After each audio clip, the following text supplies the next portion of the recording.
This is the Civilization 4 NLL. This is the Noble Leaders League Review Preview Magazine Volume 8. I am Kjotleik. I am here to take you through the headlines and tables from the 7th round of games. Starting with the headlines, followed by the review of the 7th round of fixtures. Then we're looking at the updated war table, leader ratings, Adelskalender, top 6 cities and TOTL Tables. We're ending this magazine with a preview of the games in League Round 8. Julius Caesar is the last undefeated leader of the NLL Season 1.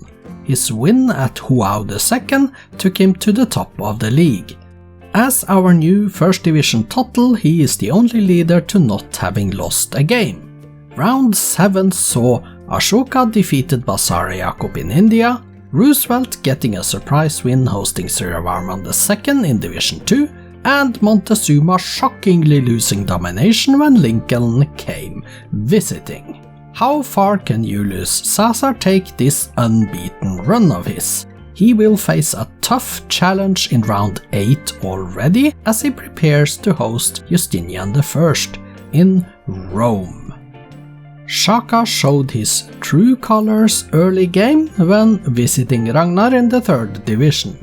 This was not to be the typical Shaka conquest win though. He declared war on Ragnar in 1150 AD, that's turn 175, and conquered 6 Viking cities. Ragnar had 1 city left, on an island, and Shaka had his stack of units, 3 tiles out from the last Viking settlement. Had Shaka attacked, he would have won conquest around turn 350, give or take a few turns. Instead he just stood there. 930 years, 325 turns after the war had started, the game ended in 2080 as time ran out. If you had told me that Shaka would let an opponent live with 1 city for over 100 turns, I would have questioned your sanity. But that was what actually happened here. A remarkable display of ineptitude from the otherwise so conquest-hungry Zulu leader. Round 7 review. First Division. As mentioned in the headlines, Julius Caesar visited Huao II and Tacoma, win to go top of the league. However, in the game itself, it was the host that looked the stronger leader. Julius could not have won a military victory here, and he knew it, so he went culture instead, winning it on turn 450 in 2030 AD. Let's go through the other games in chronological order. Cyrus lost culture to a visiting Huayna Capac.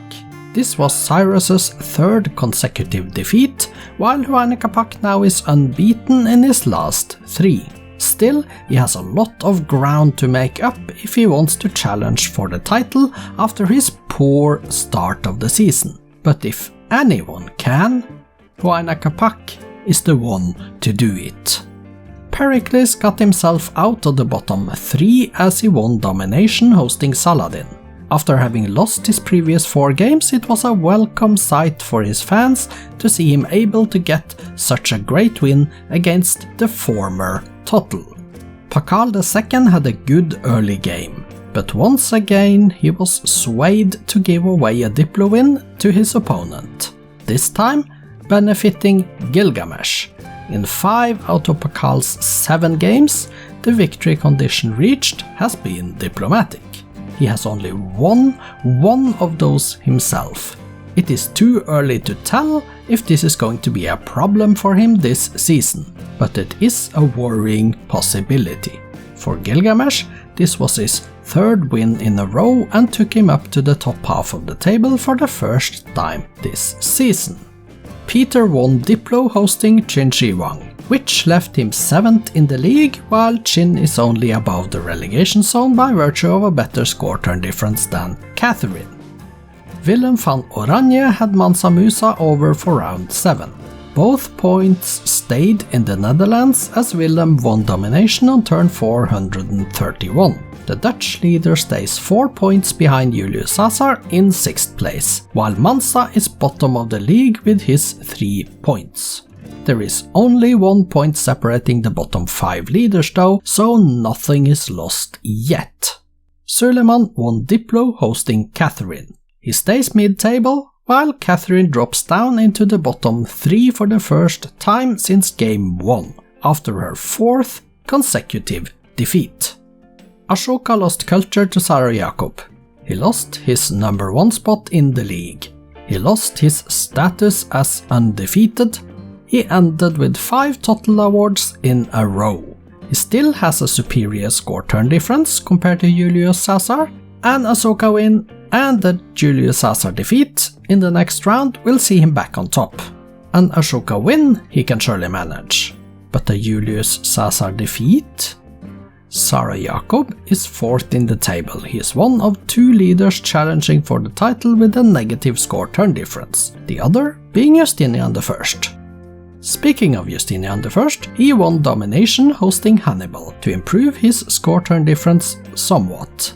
Both of them on 10 points, with Hannibal 3rd and Justinian 5th in the table. Julius Caesar is top with 13 points, 2 ahead of Ashoka. Hannibal, Sarah Jakob and Justinian I follows on 10 points, ahead of 6th placed Willem van Oranje on 9. Catherine, Pakal II and Mansa Musa are bottom 3 as it stands. Second division. Charlemagne lost domination hosting Victoria. He dropped into relegation for the first time this season after back-to-back defeats. Victoria stays 8th and is pushing for a playoff spot.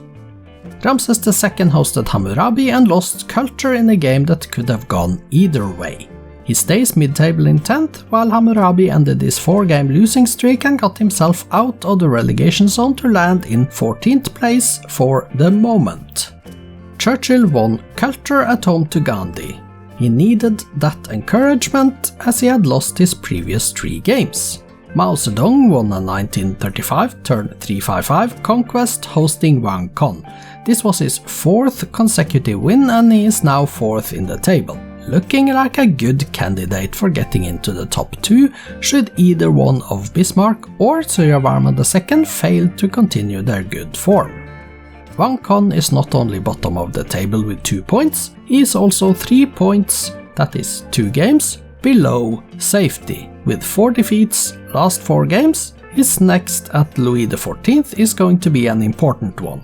A 5th consecutive defeat in France and Wang Con's fans may be in for a long and painful season. Hatshepsut hosted Boudica this round. It was a game where Boudica went for domination late game, but it looked like she would be too late. 2 turns from the time limit, she did cross the threshold for land tiles owned to get it. A turn 498 domination win, and her fans could breathe a sigh of relief as the 2 points were secured. Both of them are still mid-table, but Boudica is on 8 points, 1 point from the playoffs, while Hatshepsut stays on 6. Washington won domination 1924 turn 344 hosting Louis XIV. He keeps his 5th place in the table now on 9 points, while Louis XIV drops back into relegation after back-to-back defeats. Augustus Caesar held Bismarck to a draw in Rome. For a long time this was an even game. Towards the end Bismarck did try to go for domination. He took some cities from Augustus, but it was too late. Turn 500 came and the visitor had to settle for 1 point. As it turns out, this was an important result. Had Bismarck won the game, he would have gone top of the table. Augustus's point kept him in the top 6. Had he lost, he would have dropped out of the playoffs. Kublai Khan had Isabella over for what turned out to be a culture race. Isabella was victorious and took home 2 points. This was her 4th win in a row and she stays 3rd in the table. Kublai dropped 1 place to 13th after his first loss in 4 games. Roosevelt surprised us all with his good defense, and later a culture win hosting Suryavarman II. The visitor declared 6 wars in this game and won 3 of them. 1 was a standoff, 1 a stalemate, and 1 a defeat. It is a rare sight to see Suryavarman II fail when attempting a domination resolution to the game. Here it happened, and Roosevelt took advantage by winning Culture in 2067, that's turn 487. Suryavarman II is still top with his 11 points, level on points with Bismarck but with a better score turn difference. Isabella is 1 point behind in 3rd place, while Mao Zedong, Washington and Augustus Caesar occupies the last 3 playoff spots with 9 points each. Charlemagne, Louis XIV and Wang Con are bottom 3. 3rd division. We've already mentioned Shaka's failure to win in the headlines when visiting Ragnar. He did get an 11-0 score turn difference from the game, but that is a small comfort when he gives away a free point to his opponent due to his own indecision. Let's go through the other games in chronological order. Napoleon won an 1874 turn 307 conquest hosting Elizabeth. He climbs 1 place to 7th in the league, only a worse score turn difference away from a promotion playoff spot. Elizabeth dropped down to 9th place, her lowest league position of the season. Frederick won space for the first time as he hosted Sitting Bull. 2070 AD, turn 490, wasn't a particularly impressive finish date, but a win is a win. Brennus hosted Mehmed II and lost domination in 1935 on turn 355. Mehmed's 3rd consecutive win lifted him up to 5th in the league, his best position this season. He is one of many leaders now with a reasonable chance to get into the top 2 promotion spots. Tokugawa lost domination in 1998, turn 418, when hosting Stalin. 7 games played, 7 defeats in a row, rock bottom of the league with 0 points and a negative 67 score turn difference. You could say that the Japanese leader has gotten off to a bad start. Stalin, on the other hand, is now on a 4-game winning streak that has taken him up to 3rd place with 10 points. Like so many other warmongers, he looks ready to push for promotion. Genghis Khan had an easy, but not particularly early, domination win in 2011, turn 431, hosting Darius I. He reacted well to his first defeat of the season last game to come back and win this one. Darius I is another matter. He has lost his last 5 games and seems rooted to the second to last 15th place. Alexander hosted the Gaulle and the French leader took home a 1922 turn 342 conquest win. He stays 2nd in the table after this win, but the pressure is on to keep going. After all, there are 7 leaders within 2 points on top of the table. Alexander is not among them. A warmonger indeed, but a poor one it seems. 5 points in 13th place makes him the worst warmonger of the division. Montezuma hosted Lincoln in what we expected to be another easy conquest victory for the Aztec leader. Instead, Lincoln out-expanded the current TOTL to take home an impressive 1960 turn 380 domination win to America.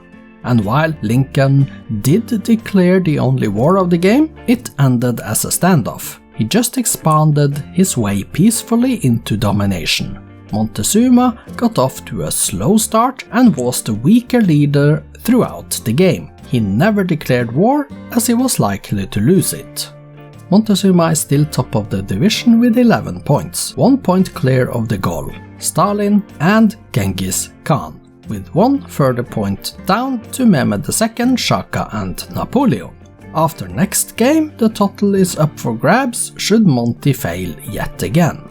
Tokugawa is bottom with 0 points, but he still has contact with Darius I, who is on 2 points only himself. Sitting Bull is on 3 points, not looking particularly happy either. Shaka is still top of the war table after game 8. He is on 0.846, second is the Gaulle on 0.833.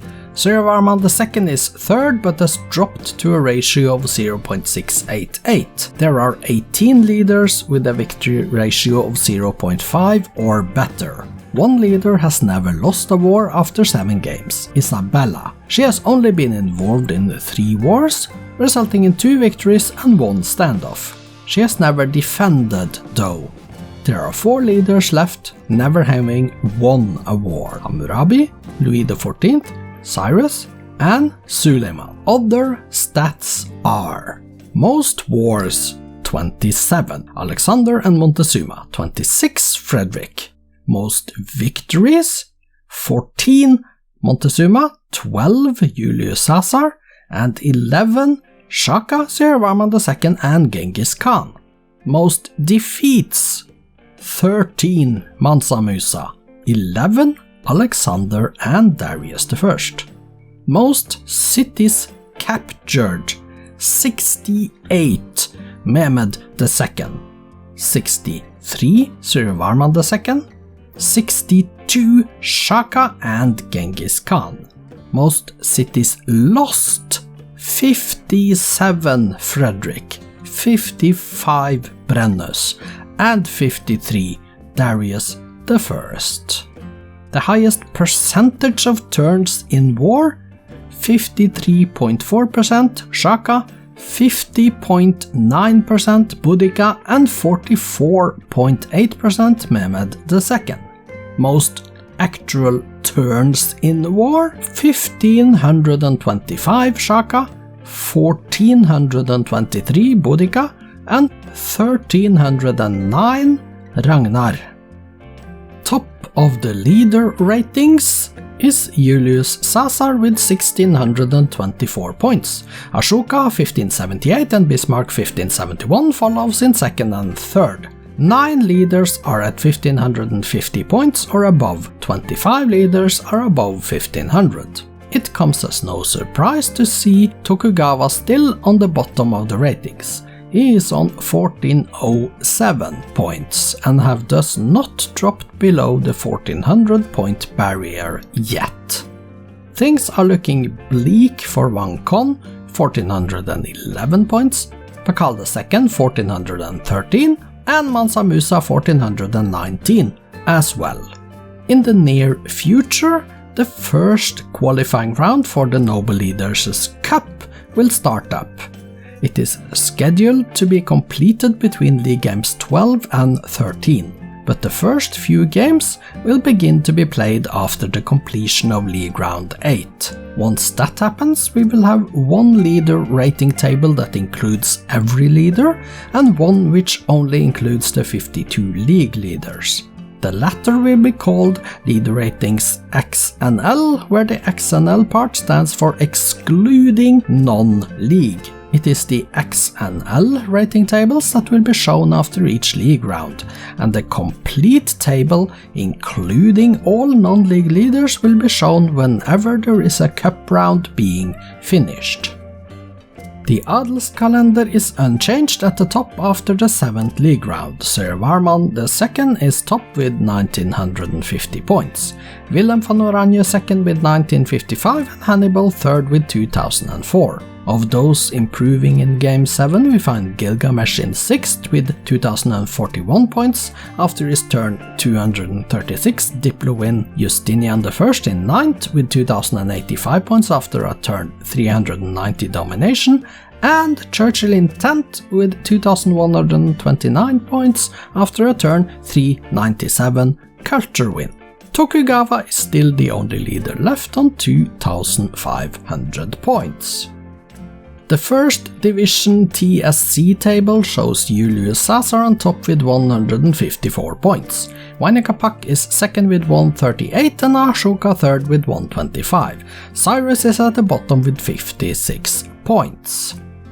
In the second division, Boudica is now top with 135 points, followed by Augustus Caesar on 124 and Shirvarman II on 123. Isabella is 4th with 121 points, only a number 5 city behind 3rd place. Towards the bottom we find Wang Con on 52 and Hammurabi on 51 points respectively. In the third division, Montezuma's lead has shrunk away to almost nothing. He is still top with 139 points, but with the Gol in second on 137 and Stalin third with 136. Shaka in 4th has 130 and Mehmed II in 5th 126 points.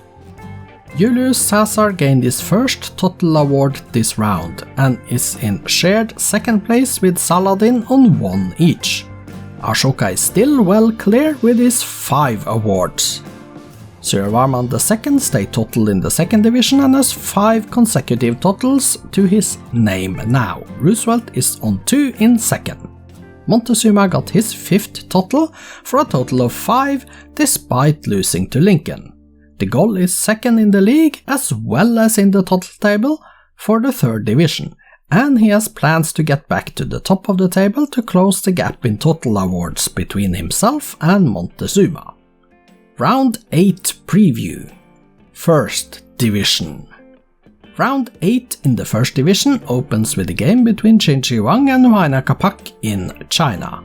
Qin's form is 104 and is not scaring anyone at the moment, and Huayna's 212 looks even better considering he is undefeated in his last 3 games. Still, should Qin Shi Huang win this game, he will go above Huayna Capac in the table. It is that close between them.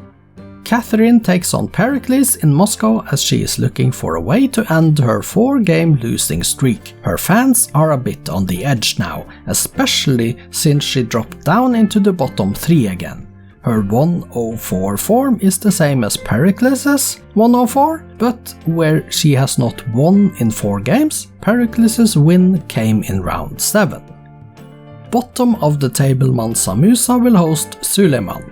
Mansa on back-to-back defeats and in 1-1-3 form last 5, while Suleiman is in a 3-0-2 form and in 10th place. Mansa will have to fight for the points here, if he wants them. Saladin is hosting Gilgamesh. The 2-0-3 form host is in 11th, while Gilgamesh is in 9th with a 3-0-2 form after a 3-game winning streak. Does the visitor have enough to make it 4 wins in a row? Hannibal takes on Pakal II. Given the league difference between them, Hannibal in 3rd and Pakal II in 17th, I'd say Hannibal is the favorite here. However, Hannibal's 3-0-2 form comes from losing 2 of his last 3 games, and while Pakal II is on a 3-game losing streak and in 1-0-4 form, his losses have been diplomatic in nature. If he can learn not to do that, he still should be a match for Hannibal. Willem van Oranje is hosting Cyrus in Game 8, 4-0-1 form on a 3-game winning streak, 6th place in the league and a positive attitude.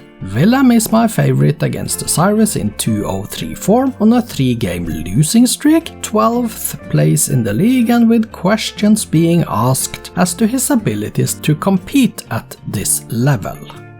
Former Total Ashoka is receiving Huao II for his Game 8.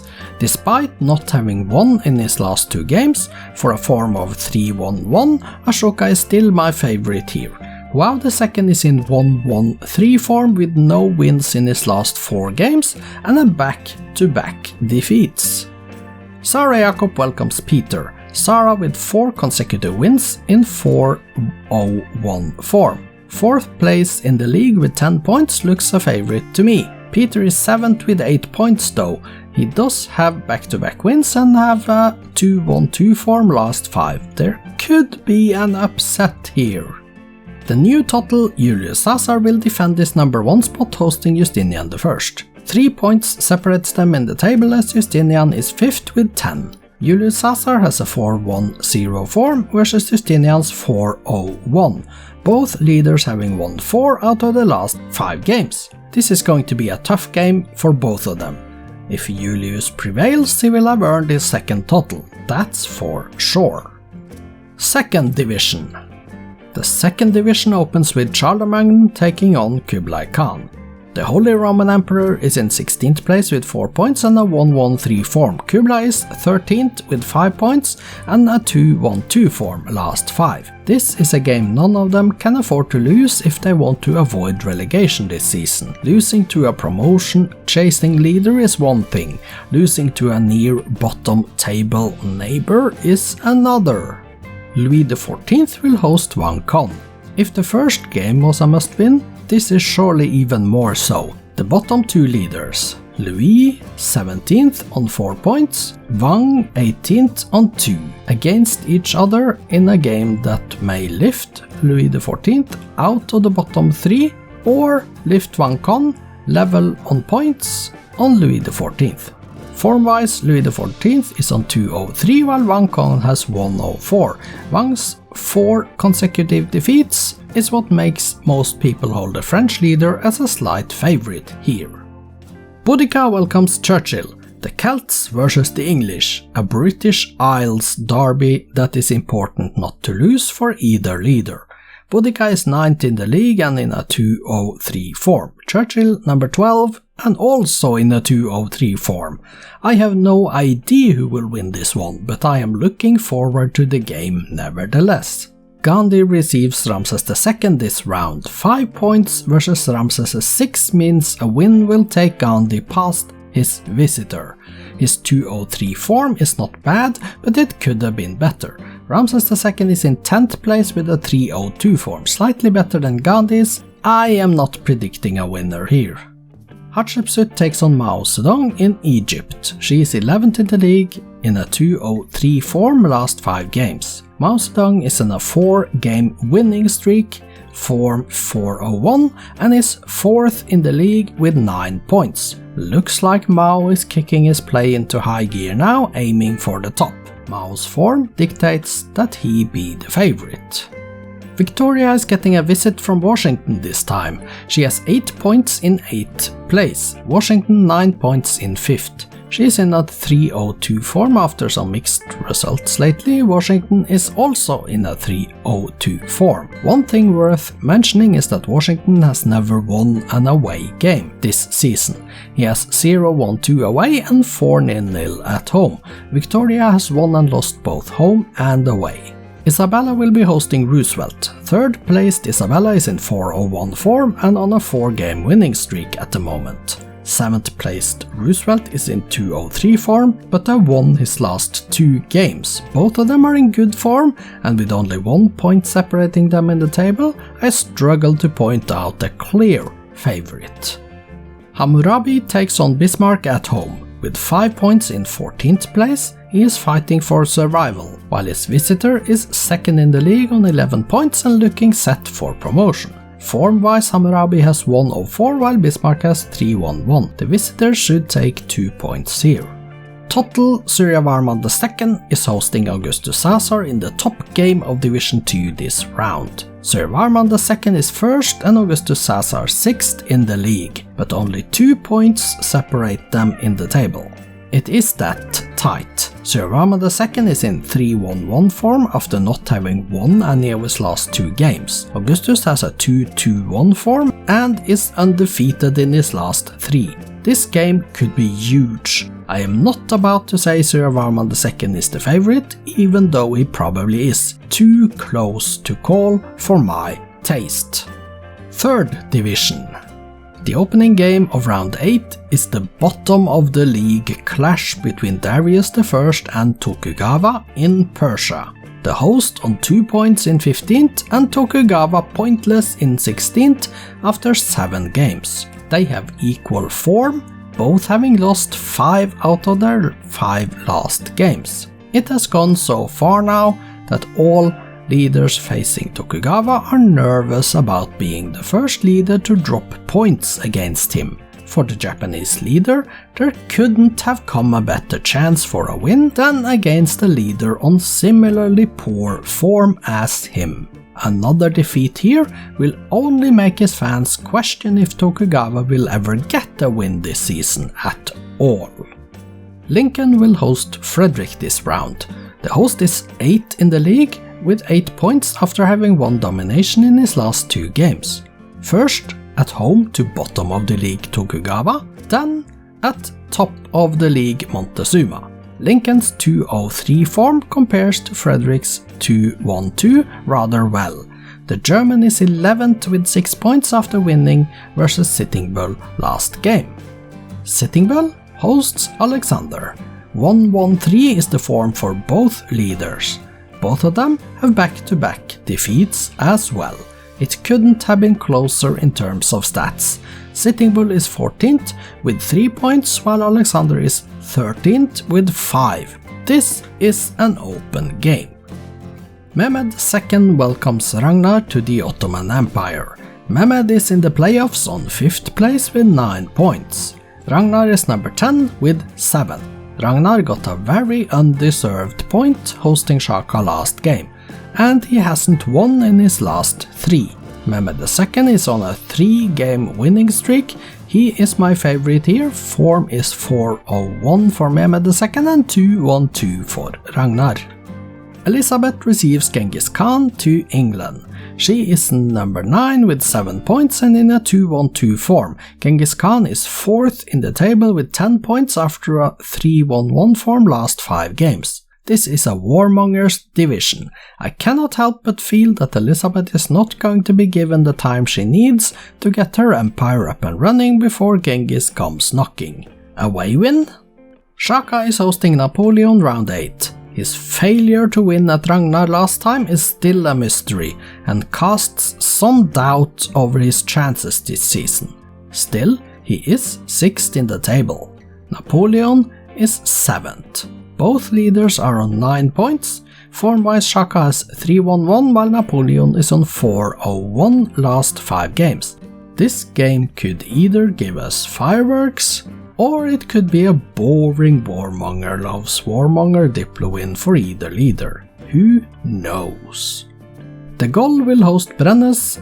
2nd place with 10 points and a 3-0-2 form makes the host favorite against the Celtic leader in 12th position with 6 points and 1-1-3 in form. Stalin receives a visit from TOTL Montezuma in Russia. Stalin is 3rd in the league with 10 points and could go top of the league should he defeat Montezuma on the day. Stalin's 4-1-0 form, with 4 consecutive wins last 4 games, tells us that a home win here is not only a dream, but a real possibility. Montezuma is in 3-1-1 form after losing for the first time last game. He will have to do the dirty work here to stay top. Stalin won't give in easily. This was the 8th edition of the NLL RPM. The round 8 fixtures start Monday, August 30th. After round 8, round 9 is scheduled to start Monday, September 20th. However, we will also start to see games from the first qualifying round of the Noble Leaders Cup, the NLC, from Monday, September 13th.